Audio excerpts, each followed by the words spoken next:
What is going on, everybody? Listen, not what we wanted to see at the end of the game. Let's be honest here, Tiago, but still not a terrible game nonetheless. Still, to me, worth it to stay up to watch, even though the Sixers had to stress me out. If you guys did not know already, I am Justin, and I am here with Tiago at T-Scabby on Twitter.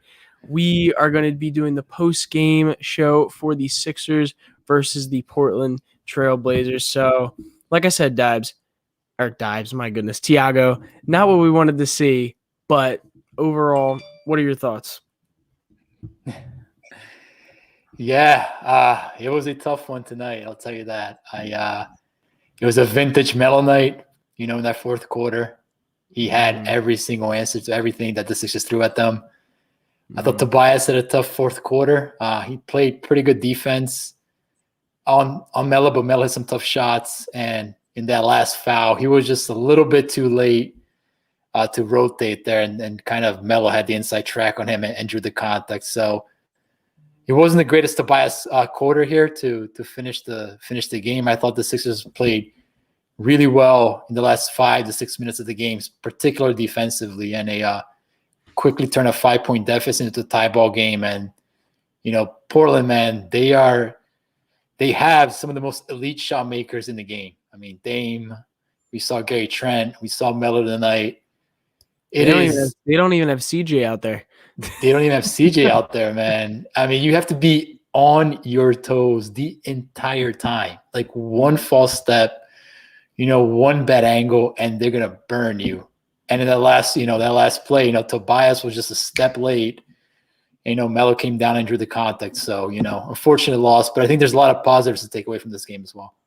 Yeah, exactly. And like you said, like that being a step late and not being on your toes completely can really lose you the game, especially against a team like the Blazers. And ultimately, that's what happened tonight. Harris got two fouls. One was sort of questionable. The other one was pretty obvious. But yeah, two fouls on Harris to basically seal that game for us, which sucks. I mean, also it does not help that we weren't able to get a shot off at when the game was tied.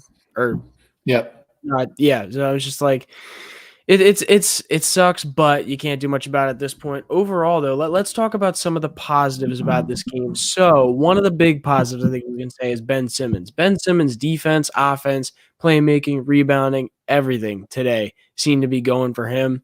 What are your thoughts about Ben Simmons' game today?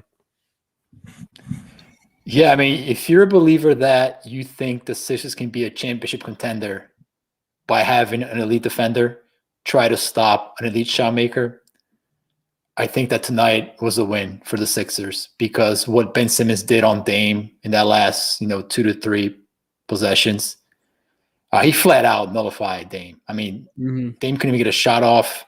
He was on him the entire time. And I think that, that is a huge nod if you believe the Sixers can win a championship. It puts a lot of stress on you offensively, obviously, because, Ben is still not that offensive, consistent offensive shot maker. But he's making progress in that area as well. So Ben tonight finished with, let me take a look here, 10 for 12, 23 points.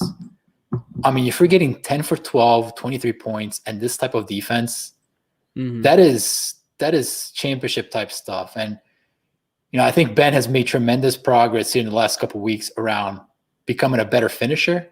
We've talked about this. He slowed down. Today he used a little ball fake. He's got that floater game, the little hook shot in the paint going for him. It seems like he's really making some progress as an offensive scorer. And I think that, these are all positive signs here for the Sixers going forward. This is the Ben Simmons they're paying for. And this is the Ben Simmons that if they're going to win a championship, they need down the stretch. Yeah, and I mean, you saw the defense against Dame at the end. Even Joel Embiid coming up and hedging and being able to get back to defense on the inside was really big to me as well, showing that energy on defense. And you didn't see a lot of those coverages in Brett Brown's defense against the Portland TrailBlazers in years past. So it was interesting to see how we were able to honestly really guard Damian Lillard well tonight. I mean, he went 6 for 21. He had 30 points, 6 for 21 shooting. 4 for 11 from 3. So four of those 6 shots he made were 3-pointers. So that just shows how much we were keeping him from getting him to the paint and keeping him from hitting his mid-range shots. Ultimately, 15 shots, 15 free throws, and made 14 of them. I mean, he's a 94% free throw shooter on the season, so I don't think that should surprise anybody that he's making those free throws. I will say, like, Tobias had a rough night on the defensive end altogether. I mean, mind you, you can't really say much about Carmelo. Some of the shots he was making in the fourth and then the third quarter today. I mean, he was just hot, and you saw it. I mean, he threw up like 3 heat checks at one point and made them all. So it was a little rough there. So I'm looking at the box score. I didn't even realize Tobias only had 2 fouls, and both of them were at the end of the game. Yeah, I mean, that's rough, man. And one of them wasn't called a foul.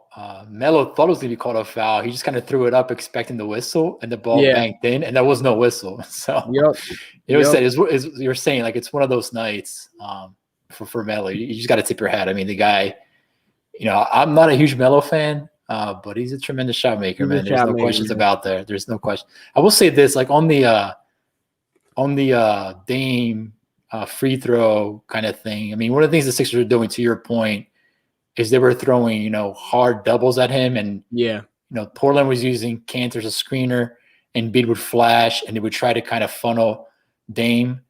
Dame is a tremendous player.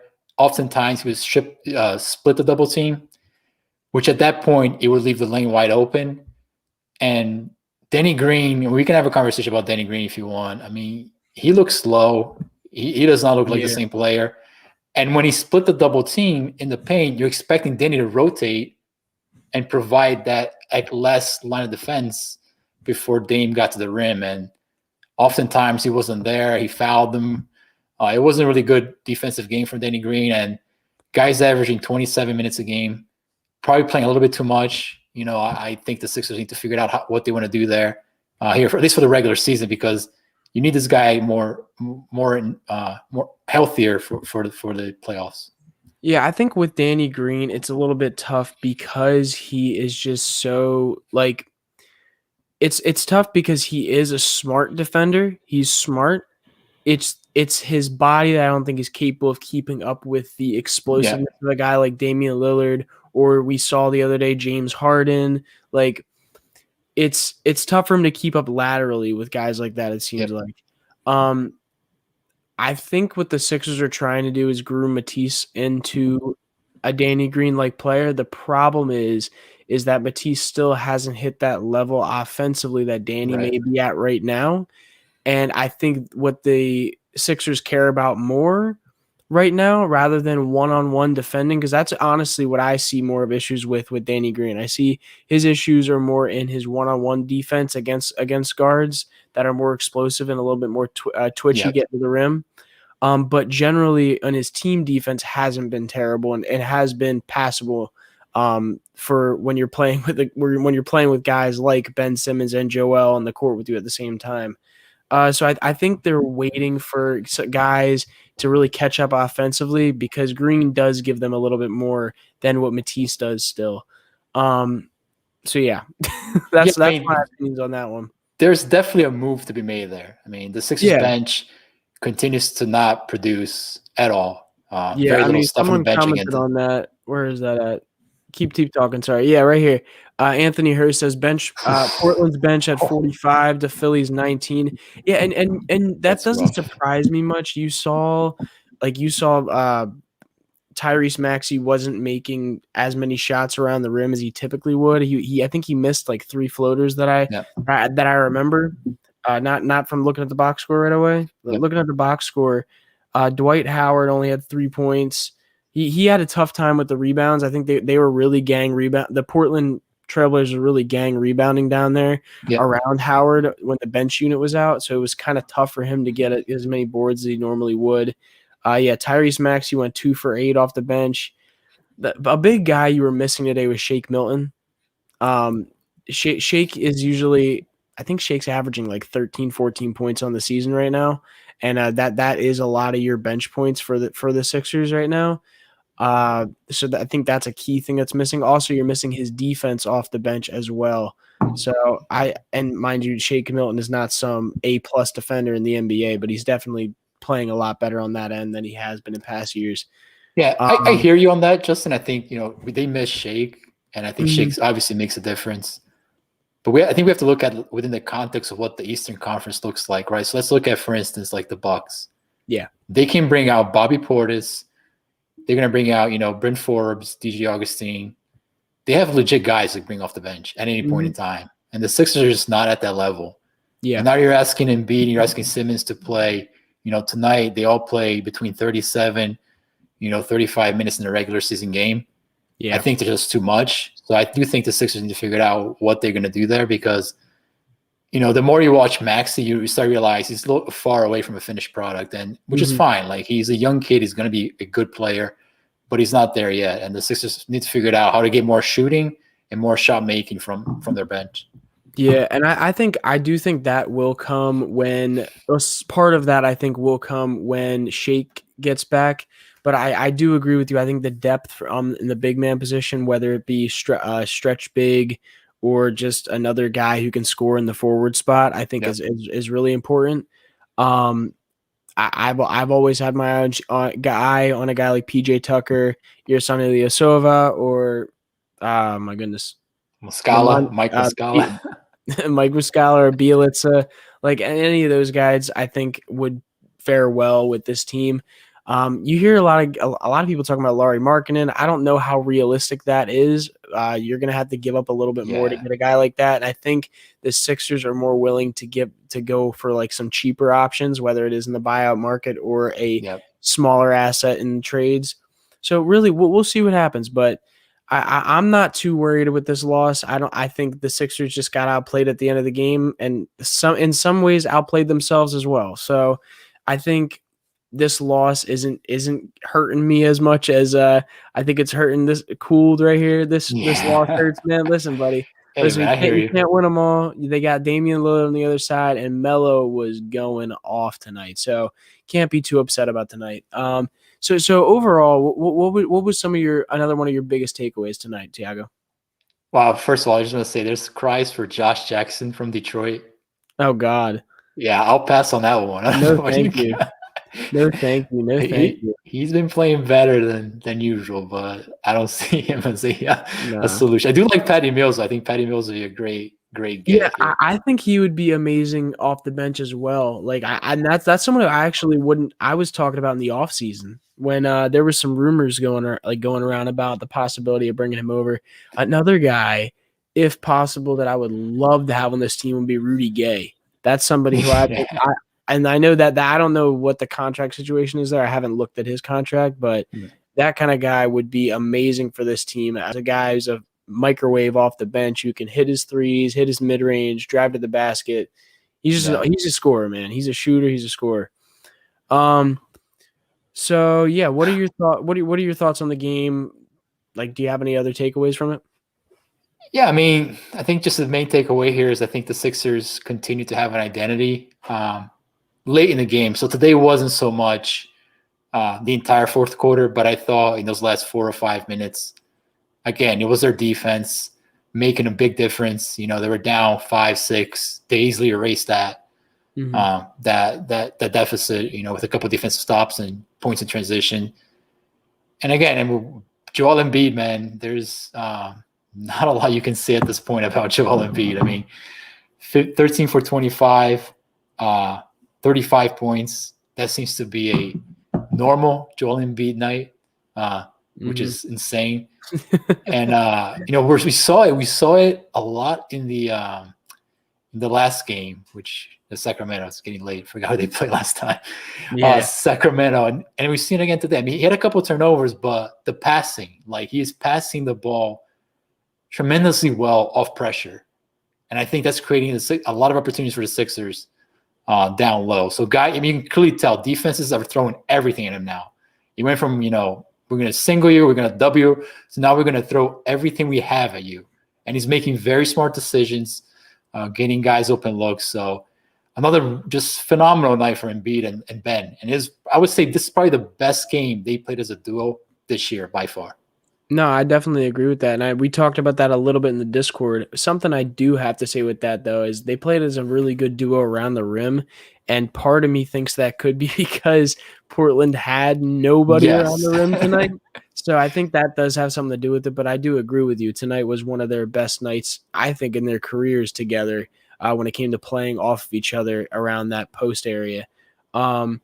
Something I wanted to say based on what you were just saying about Joel playing well with pressure and how much pressure teams are really putting on him. Dude, at the end of the game there, they had a guy Yep. down below him on the block, a guy fronting him from the pass coming in, and then a guy behind him as well. Insane, dude. Like they literally had a triple team on him. That's a guy. That's why it was amazing to me that we weren't able to get something going right there. Get a shot. Like the fact that and that's where I was kind of questioning what happened there. Part of me thinks Tobias was a step slower to getting towards Ben on that passing right there, at least from what I could tell.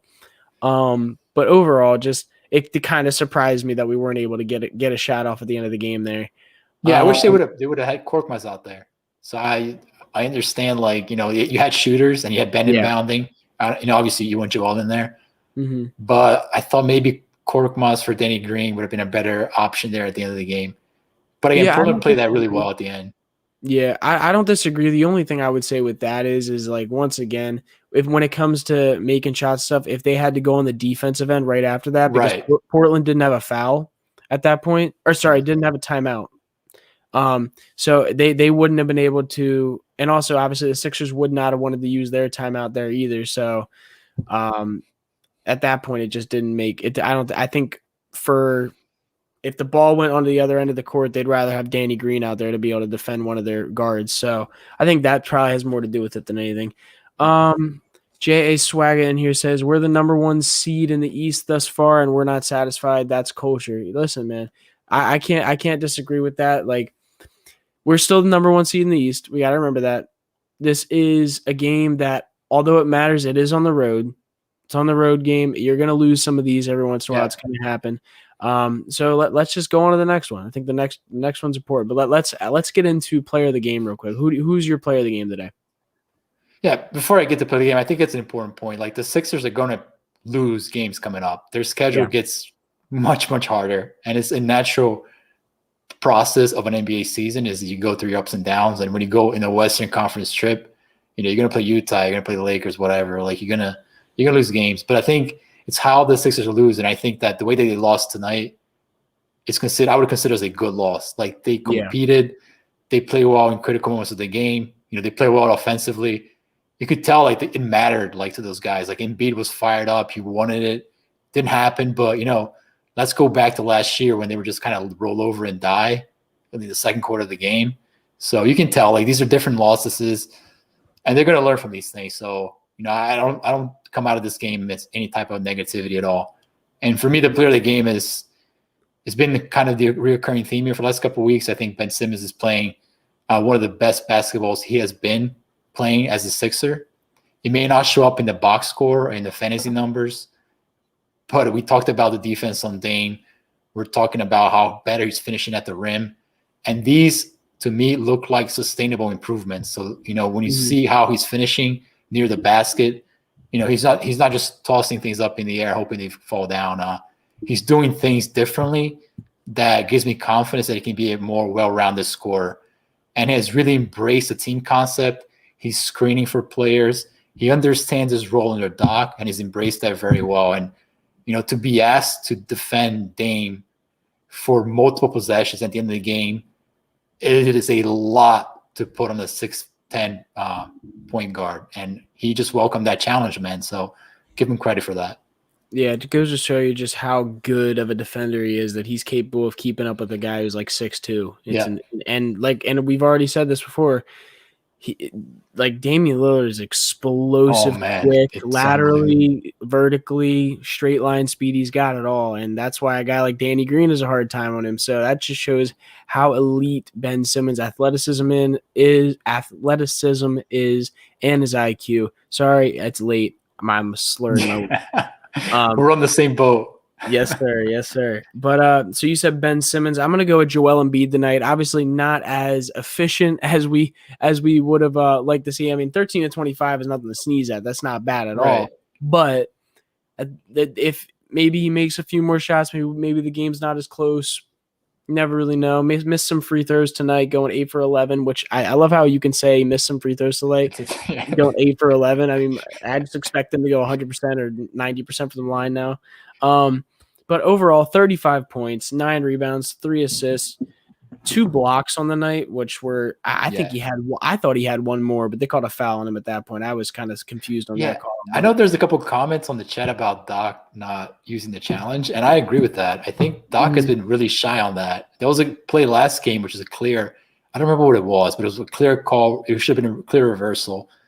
He never used it, and I thought that would have been a good moment to use that challenge as well. So. I would say with that, I think it's tough for NBA coaches sometimes with challenges, just because if there's a late game moment and they don't have it and they really want to challenge it, I think it's like one of those things where they'd rather have it in their back pocket at the end of a game where it's really close, kind of like this one happened, but just ended up not being any real questionable calls in those last few seconds of the game. So I think that's probably has more than anything to do with it, rather than like not wanting to use it at all. Yep. But yeah, overall, Joel, this is part of the reason why I thought the Sixers were going to get this game, because Joel was shooting out of his mind at the end of the game, hitting the mid-range shots, hitting the fadeaways, hitting everything. So I was just like, okay, this is looking like one of those games again. It's looking like we're going to come out with the W. Yeah. But you never doubt Damian Lillard. I promise you right there. There's certain games we played this year that when Joel's looking like that, I'm like, okay, we got this game. But I know Damian Lillard's on the other side of the line right there, and I'm never going to doubt him. Man, the man could score. I swear the man could score like 10 points in 10 seconds.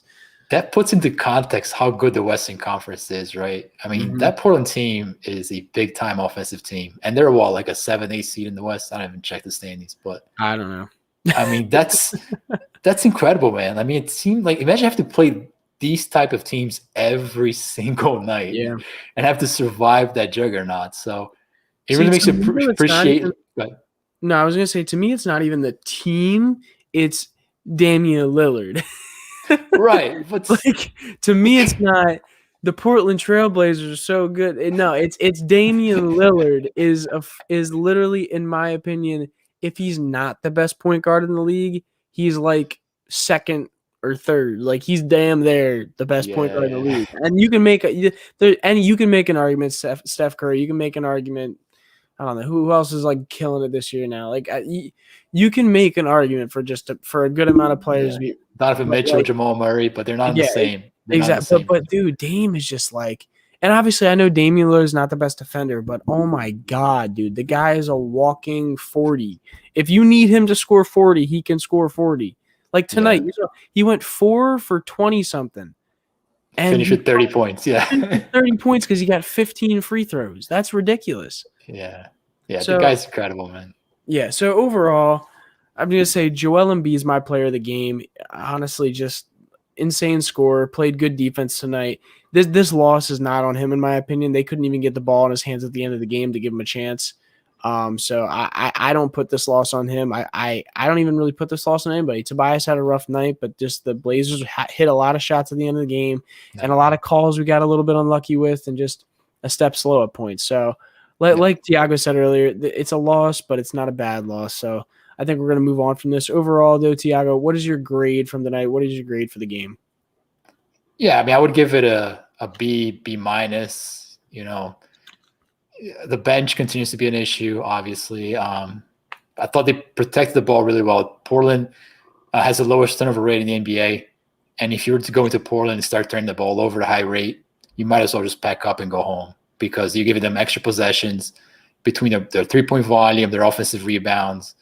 If you're giving them extra possessions, it would have been just a bloodbath. So I thought that for the most part, they did a good job protecting the ball. And again, I mean, I think that if you go back and look at the game overall, I thought defensively they played pretty well. Portland, man, like you said, Dame, Gary Trent, Melo, those guys they can shoot, man. And sometimes you got to tip and they're a well-coached team too. So you give them credit for that. So you kind of tip your cap to them and say you got them. Yeah, I mean, ultimately, you really look at the percentages of the game. I mean, we killed them on the inside. We had 50 paint points in the game.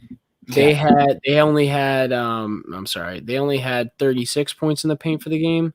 But the key things to me is their bench had 45 points to our 19 off the bench. Their 3-point shooting, where they were at 44% on 17 of 38, and we were at 22% on 6 of 27. So that's a thing. So that's a huge thing on this game. they Go made ahead. 17 3-pointers. We made 6. Yeah. You, That's the big difference there, and that's part of the reason why I said if Shake's in this game, it might have looked a little different to me, just because he does bring a lot more 3-point shooting off the bench than a guy like Tyrese Maxey may, right? At least right now in his career. yeah, And obviously, one 3-point shooter coming off the bench is not going to make a difference of how many. They literally had 17 to our 6, so it's not going to make an amazing difference, but it is a difference still. Um, yeah. So overall, I'm going to go with J.A. Swagga. I'm going to go with a solid B. I mean, they lost the game, so it's kind of hard to give them above the average. Yep. But to me, they played very well offensively. They did really all they could on the offensive end with at least the stars. Tobias just wasn't hitting tonight. That's going to happen. That's that. He's not going to go shooting 60% every game. He's been really good for this team when he was down the cool off. So these games are going to happen. Melo went off. Tobias didn't. If Melo has a better game, if Tobias has a better game, I think this game goes Sixers easily. So overall, a good game to watch. Not the best ending. That's my thoughts on it. Have any more ending thoughts before we go into plugs? No, that's it. I mean, Seth Curry's playing a little better too, so that's good to see. Oh yeah, He's starting that's to a shoot the good ball thought. better and shooting more 3-pointers. So keep an eye out Mhm. for that because I think that's going to be a big plus for the Sixers moving forward. No, definitely. I mean, Seth hit that big shot at the Yeah, end that even kept us in it. So I definitely agree with that. Definitely got a shout. Seth Curry out. I'm going to actually we'll see what his box score was again because he had 15 points, 2 assists, 4 rebounds, 6 for 13 from the field, 3 for 7 from 3-point territory. So ultimately, a good game for Seth. Seth even played pretty well on the defensive end at times. I saw him poking some balls out. I think he poked one out of Damian Lillard at one point. So yeah. he he definitely had a good comeback game for how he's been playing as of late. So hopefully we can see that and it becomes more of a consistent thing for him. But yeah, guys, also before we go into our plugs, I'm going to plug the team a little bit. Make sure you go vote on Twitter for Tobias, for Ben, for Joel for the All-Star game. Dude, none of them are in the top 10. Joel's the That's only one in the outrageous. top 10, which is ridiculous to me. So please go vote for them for the All-Star game. That'd be awesome to see them all in there, or see 2 of them in there, whatever. Obviously, JoJo's going to be there, but we got to get one of the other ones in there too. This team's the best team in the East. Come on. But yeah, if you're not already, please like the video if you did not already. If you're on Twitch, follow us. We'd really appreciate that. We're trying to get partner on there, so please, or affiliate, whatever it is. We're trying to get there, so please follow us on Twitch. Follow us on every other social media platform at The Painted Lines. Subscribe to the channel, like the video, whatever. We'd really appreciate that. Please go follow my man T Scabia, my man Tiago on Twitter. Do you have any plugs for us, Tiago? Yeah, I'm writing about John Wall. He's looked really good for Houston, especially like coming downhill. I mean, he murdered Lonzo Ball in the game against the Pelicans. So it's good to see John Wall back in health. He's a really fun player. So writing about him and writing about Embiid as a passer. He's gotten much better as a passer and showing that on this game as well. So It'd be great if John Wall could put in a good word for us with PJ Tucker. Tell him to come over to the Sixers. I'd be okay with that. I'd take John Wall and PJ Tucker, man. Well, not just John Wall's money. That one can stay behind. Oh, definitely. But yeah, so definitely go check out his article. They're always great. They're at thepaintedlines.com. It's our website. Please go check that out. Got a bunch of articles, podcasts. You can find our YouTube information on there. You name it, anything. So many different things on that site. So please go check that out. I definitely recommend it. I think tonight WandaVision's coming out with their next episode. So look out for a podcast with Dibes and I'm assuming what is it? Suit Up Geeks pod Yeah. tomorrow or today, I guess, later today. So look out for that with Dibes and his boys out there.